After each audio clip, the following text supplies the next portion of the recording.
What's up, friends? Ay, mali. Hindi pala ako yun, mali. Sama. Kumusta mga kabot-bot? Hindi ako yun. Sama. Lasa to. At ayun na nga mga master. Ngayon ay pupunta tayo ng Maynila. Kasi masyado akong na-amaze sa ginawa ni Mayor Isko. So, gusto kong silipin. Since lagi tayo nasa Maynila, gusto kong silipin yung karaniwan kong dinadaanan na napakagulo, napakabaho, napakaraming basura at napakaraming tindero sa gitna. So ngayon gusto kong silipin. Samahan nyo ako, ipapakita ko sa inyo. Ituturo ko kayo kung may improvement na nga ba o wala. Okay, andito tayo ngayon sa Quezon City. So tatawid lang tayo tapos pa-Maynila na yan. Alright, tara. Ang ganda ng t-shirt ko, di ba? My guide, the Lord is my guide through my ride. Alright. Marami ako sila nakikita na improvement na daw ng Maynila. So sa lahat ng mga master natin, mga follower natin na taga Maynila, totoo ba yun? Talaga ba? Silipin natin, tara. Mag-iikot-ikot tayo sa Maynila. Tatawid na tayo ngayon ng UST. Pero bago natin simulan lang lahat ng ito, ay syempre shoutout muna sa aking mga bagong followers. At syempre shoutout sa ate ko. Yung ate ko, si Ate Fel Lozano. Ayun, si Ate Fel Lozano, isa sa mga talagang nakasubaybay at nakatutupen sa ating mga episodes at sa ating mga short.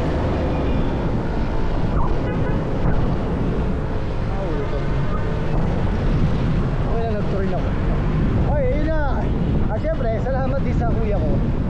Shoutout sa kay Mont Inks na nasa Canada at sa lahat ng mga kanyang mga kasamang mga tattoo artist. Alright, maraming salamat sa inyo. Yun lang. Ito lang ang problema. Tayo sa papuntang Quiapo. Ito sana magawa ng paraan to. Malagyan ng bike lane. Ito yung ilalim ng underpass. Pero yung bike lane hanggang pataas. So lahat ng bike nasa gilid lang. Yun lang. Pero hihilingin natin kay Yorme yan. Yorme, baka naman bike lane lang dito para sa amin. Tama. So dito tayo sa Quiapo. Tingnan natin kung ano yung improvement. Tanong natin si Kuya, pwede magtanong, bakit masarap mag-bike? Bakit masarap mag-bike? Para healthy din. Healthy din. Saka mo punta kaya? Saan sa Quiapo? Magsisimpa ka? Ayos. Kamusta naman yung Quiapo ngayon? Kaya, ingat ka ha? Salamat ha? Salamat! Sa problema kung saan nagdadrop dito sa Quiapo. Diba? Walang designated na drop. Babaan, loading at unloading. Kung saan gustong bumaba, yung bababa. Kung saan maluwag, yung papasok. Diba? Wala eh. Ewan ko ba bakit hindi na talaga nag-i-improve to. Tapos naka-terminal dito sa kanan. Medyo ito pa lang talagang Quiapo, hindi pa naayos. Pero kasi simula pa lang naman ni Yorme. Bali mo, bigyan nyo ng pansin to. So dito na tayo sa Quiapo. Tara, lilipit ko kayo. So ito, medyo may kakaiba rito sa Quiapo, no? Kasi dati mga nakailog dito, mga ano talaga, vendor kahit saan paligid. So ito buo hanggang sa likod, buo yan. Itong harapan, halos puro vendor na rin yan. Pero pagdating dito, ito siguro mas organisado to. So pasukin natin itong itong kanan, itong Hidalgo. Kabila, ano natin kung makakasurvive tayo dito. Okay, so malaking pagbabago pa rin. May pagbabago pa rin. Excuse me po. So bago nito, kahit pa paano nakakadaan na. Dati, mahihirapan ka bago makadaan dito. Kahit ikaw lang mag-isa, mahihirapan ka makadaan dito. Pero dahil meron ng linya, alam ko meron ng linya. Meron na silang linya. Makita ko yung linya sa inyo. Ayan o. Ayan. Yan ang linya. So yung linya na yan, bawal sila lumagpas dyan. Dito kasi ako binibili ng mga lente ko dati. Dito sa Quiapo, kailangan talas ka rito. Pagka nakakaramdam ka na dinidikitan ka, isipin mo na kagad na safety yung gamit mo. So, organisado na. Bawal na silang bawal na lumagpas sa mga yellow din. Kahit pa paano, may daanan na yung mga tao. So far, okay naman na. Itong Hidalgo Street lang ito. So, nagkaiba lang ngayon. Meron na silang linya. Pagkaliwa natin dito, ito na yung papuntang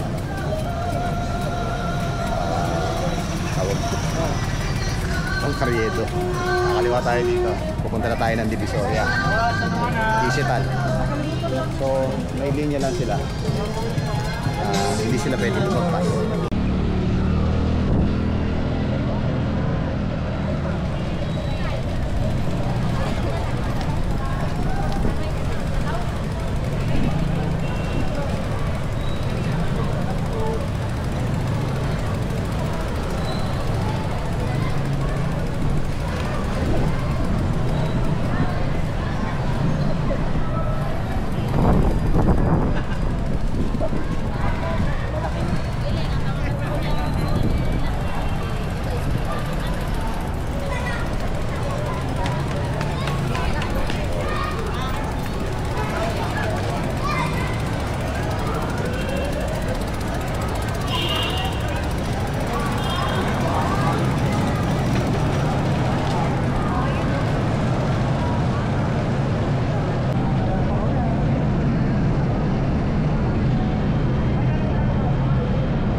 Ride, no? Baliktad ako eh. Weekdays kasi ako nagbabike eh. Hindi na ako mag-ride ng weekends eh. Hindi rin ako nakapag bisita car free. Wala. Ito makikita natin yung Binondo. Makikita natin ito makikita natin itong kanto na ili-ilian na tinatambayan dati. Yan. Oh. Tourist destination na ngayon. Tourist spot na, may mga polis na. Nice. Ganda na tingnan. Walang bago, wala. Mga batang kabog.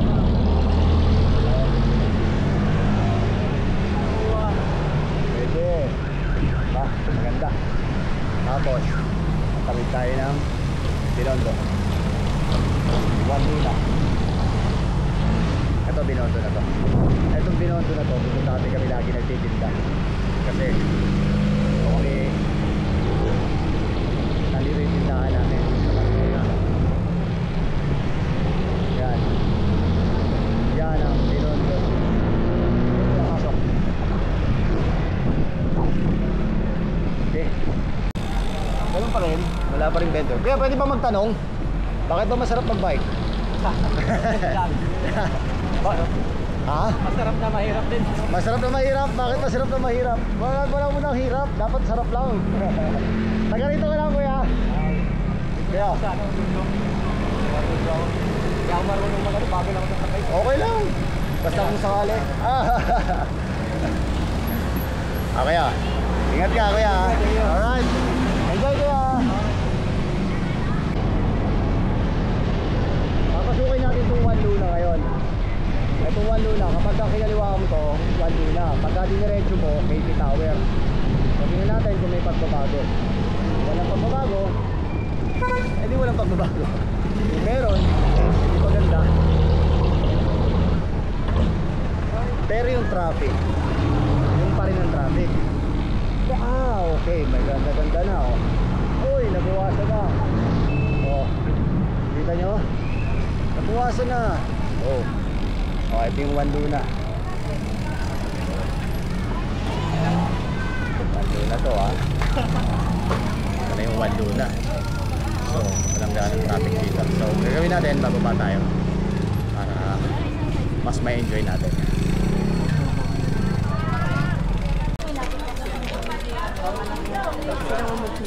So, ganun din ang sistema. May linya na ngayon. May linya na sila ngayon. So, bawal na siguro sila lumagpas din sa linya. Yun ang sigurong deal.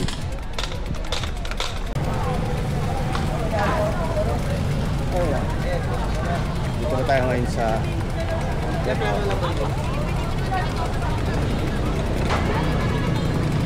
ayun sa Recto. Ito yung KP Tower, yung Macdo. Yung malaki na yan sa orange na brown. Oh, look. Yan yung Recto. Yan yung Recto. Palubag. Oy, walang vendor. Ayun yung pinakamaganda dyan walang vendor na nakaharang. At lahat yan para sa tao. Siguro may mga parking na to. Itong nakapark na to, siguro ano yan, bayad sa gobyerno yan. Nakita na yung Fiesta Shopping Plaza. May hotel entrance pala dito. May hotel pala dito. Ngayon ko lang nalaman. Diba? Ganda. So, maganda itong ginawa ni Yorme na to. Actually, Yorme naman talaga. So, talaga yung naglilinis itong Maynila na to. Siyempre, galing siya rito diba? So, ito yung kahabaan ng Recto. Yung mamaya, papakita ko sa inyo naman. Yung sa tutupad. Bakit di magta-traffic dito? Kasi dito, may nakahambalang na malaking mga agenda. Tapos, yung mga jeep, walang designated na loading saka unloading. Yung doon, yung mga private pa. Diba? So, hindi natin alam kung anong gagawin ng mga tao. Kasi mga tao natin sa gilid. Diba? Kaya talaga pagka December, talagang wangwangan dito. Sobrang traffic dito. Ito, nandito na tayo ngayon sa 168. So 168, yung paligid na yan, punong-puno yan. Punong-puno ng bendo. Papakita ko sa inyo ngayon Ngayon, yung itsura niya, wala mo, walang nangyari. Yan na yung 999 mall. Ito yung 168. Diba? 168 tapos 999 mall. Palagi kayo namimili dito. Masaya mamili kayo dito kasi walang ganong traffic, walang ganong hindi kayo nakikipagpalitan ng mukha. Diba? Unlike pagka dating administrasyon ng Maynila, palitan kayo ng mukha. Diba? Ngayon okay na. Kaya lang, hindi pa rin siya bike friendly kasi wala siyang linya ng bisikleta, wala siyang bike lane.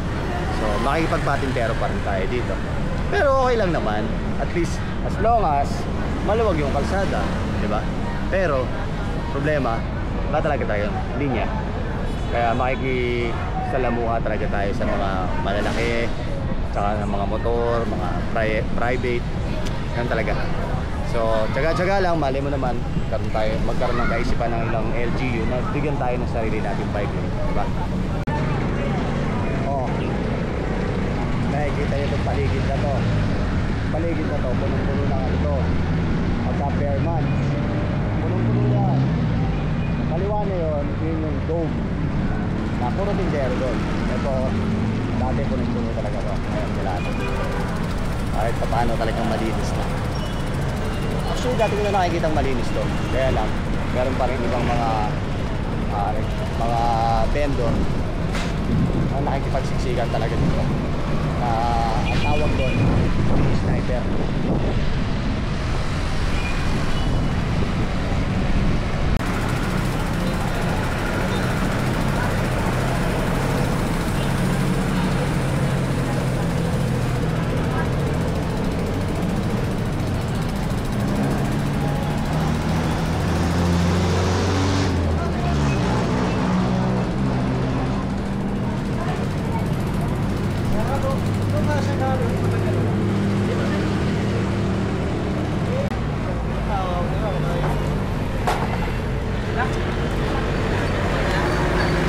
So, yan ang Tutuban. Yan ang paligid ng Tutuban. So, from Tutuban, diretso naman tayo. Tingnan naman natin yung sitwasyon sa kabila kung nag-improve na ba. Ito yung dating may shot tayo dito na hindi tayo makadaan dahil sobrang dami nagtitinda sa bangketa. Tapos, yung mga jeep pang nakahamba lang kung saan saan bababa, kung saan saan nagpapasal. Tingnan natin kung nag-improve na yun ha. Yan.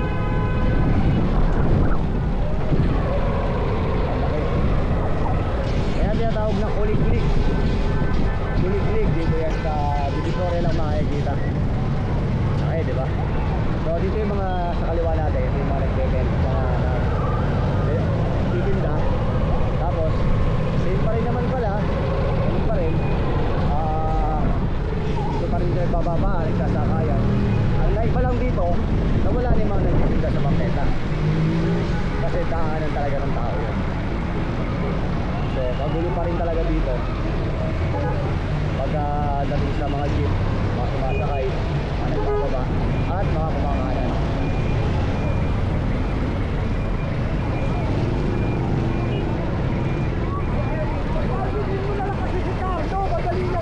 Ito yung tinatawag na Tokyo Street ang Divisoria. Tokyo Street ang Divisoria. Ang tao. Ayun, nandito sa kabila yung mga nagtitinda. Yun pala yun. Ala ko. So, lagi wala na nagtitinda. Alam nyo, bakit ano? Hati yan eh. Hati yung mga taong gusto kay Yorme, hati yung mga tao na ayaw kay Yorme. Unang-una yung bakit ayaw nila kay Yorme. Kasi si Yorme, iniisip nila, hindi pabor sa mga tindero, hindi pabor sa mga nagtitinda sa bangketa. Pero the truth is, pabor si Yorme sa mga nagtitinda, sa mga vendor. Pero dapat nasa tamang lugar lang, nasa tamang pamamaraan ng pamumuhay. Pero kung makakaabala at sasakupin mo yung ano ng gobyerno, wala rin mangyayari, diba? So ayun na, wala na tayo sa galot, naka-U-turn na tayo ulit. At yung mga pabor naman, sila yung mga pabor sa pagbabago ng Maynila, pagbabago ng sistema ng gobyerno dito sa Maynila. Kaya niyan, ibang mga tao ayaw nila ng gobyerno nila dahil basura, diba? Tapos isang katutak na dumi dito sa Ilaya. Pero yung iba, gusto nila yung mga ganyan kasi kumikita sila. Pero sa pagkita dito kasi sa Maynila, kasi napakalaki ng pera dito sa Maynila, andyan yung mga kura-kutan na mangyayari talaga kapag hindi maayos yung pamumuno. Baga, sabi nga nila walang resibo. Tsaka sabi nga ni Mayor, ni Yorme, paano si Eddie? Tsaka si Patty, di ba? Pero maganda rito, pagka nagkaroon ng bike lane kung recto, ayun ang pinaka the best. The best na talaga yan sa atin. Kaya sana magkaroon ng isang event ang Firefly Brigade dito sa Maynila. Firefly Brigade na nagsusulong para magkaroon tayo ng bike lane dito sa Maynila. Magkaroon tayo ng sapat na space para sa ating kaligtasan at mahikayat natin ng mga ibang tao pa na gumamit ng bisikleta, di ba? Makipag-coordinate tayo kay Yorme, makipag-coordinate sila kay Yorme, di ba? Sigurado naman, pakikinggan tayo ni Yorme, pakikinggan mga hinaing ni Yorme para naman kasi sa ikagaganda yun. At the same time, nag-use na pagsusulong natin ng clean and green ng Pilipinas. Tataka nga ako sa ibang LGU tataka ako dyan, nagsusulong sila ng clean and green. So sinusulong nila electric cars. Wow, hindi electric cars, wala namang problema sa electric cars. Pero bakit di nyo isulong yung tinatawag natin bisikleta? Walang elektrisidad na ginagamit, walang gas na ginagamit, diba? Sulong nyo yun. Kasi sa bagay di kayo halos kikita ron no? Walang malaking tax no? Bagay, ganun lang talaga yun. Pagka maliit ang kikitain, wala yan, wala effect yan. Pero kapag malaki kikitain mo, go. Dati bago ka makapasok ng Tutuban, sandamakmak na traffic ang dadaanan mo, sandamakmak na brigada ang dadaanan mo. Pero ngayon, dadaanan mo na lang kasi sasakyan na lang ang kalaban mo, wala ka na ibang kalaban.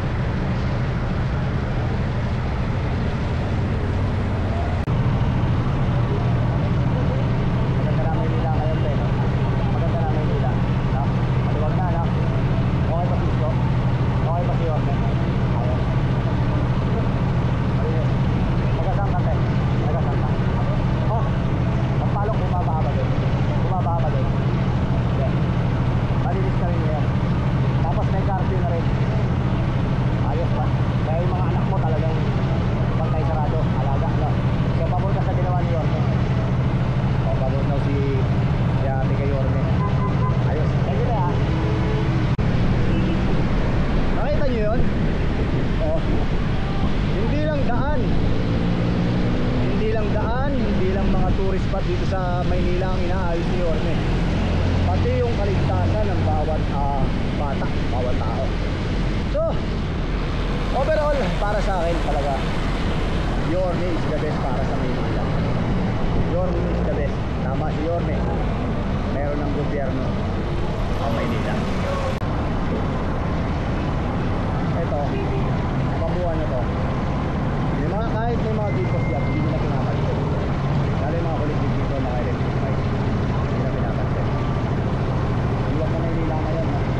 Liwag na Maynila ngayon, no? Tapos na naman sa nila. Mas madali mo, no? Ay, tagasang kasin. Tagasang na. Tagas din ito. Maliwag, mas madali makakawag, no? Walang mga vendor, no? Ayos. May garden din sa inyo. May garden din sa inyo. Lumalabas ka pag garden. Lumalabas ka pag garden. O, lumalabas. Yun, may lumalabas lang pag garden. Ayos. Huling. Ha? Alam ko kasi 13 years old pa lang eh. Salamat.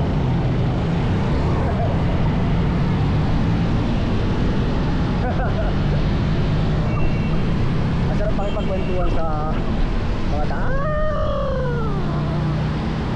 Pakipagkwentuhan sa mga tao.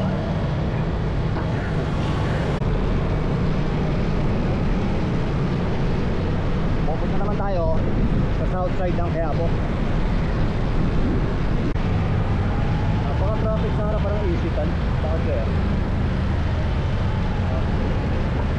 Ang dulo. Pero buti yan sa tulay, kakanan na tayo dito. South side naman ka ng ano, ng Quiapo, sa bibentahan ng mga ano, mga bike.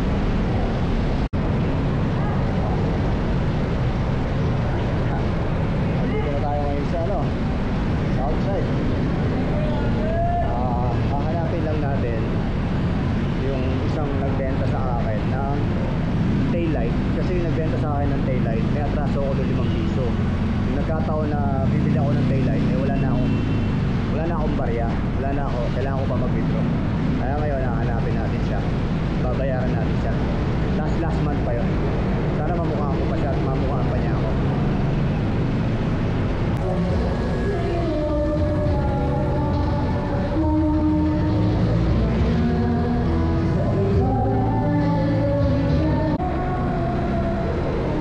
Nakita ko na yung lugar. Kuya Edmond yata yun. Nakita ko na yung lugar, kaya lang wala siya dito. Nagkakahulihan daw kasi. So, sayang. Babalikan ko siya. May utang kasi ako sa kanyang 5 pesos. Pagkano bayaran siya. Sobra doon siyempre, nakakahiya. Kasi nang bumili akong taillight, kulang pera ko. So, ayun na. Ganun. Wala, hindi natin nakita. Diba? Ako naisip ko lang kung pagtutulungan lang sana ang LGU, pagtutulungan lang ang mga community ng biking, pagtutulungan lang pati ang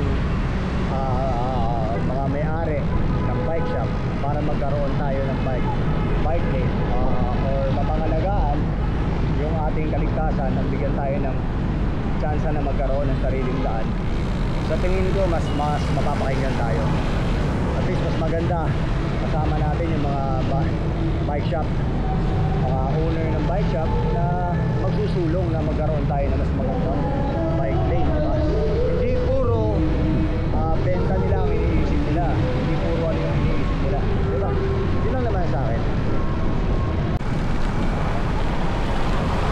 O paano, yun lang. Hanggang doon lang tayo mga master. Maraming salamat sa pagsama sa akin ha. Palaging tandaan, mahirapan pero hindi susuko. Ako po si Papa Jack. At narito ako ngayon sa Maynila. Narito ako ngayon din sa Bike Talk with Papa Jack. Palaging tandaan din, humingi sa Diyos ng gabay para sa ating paglalakbay. Ciao.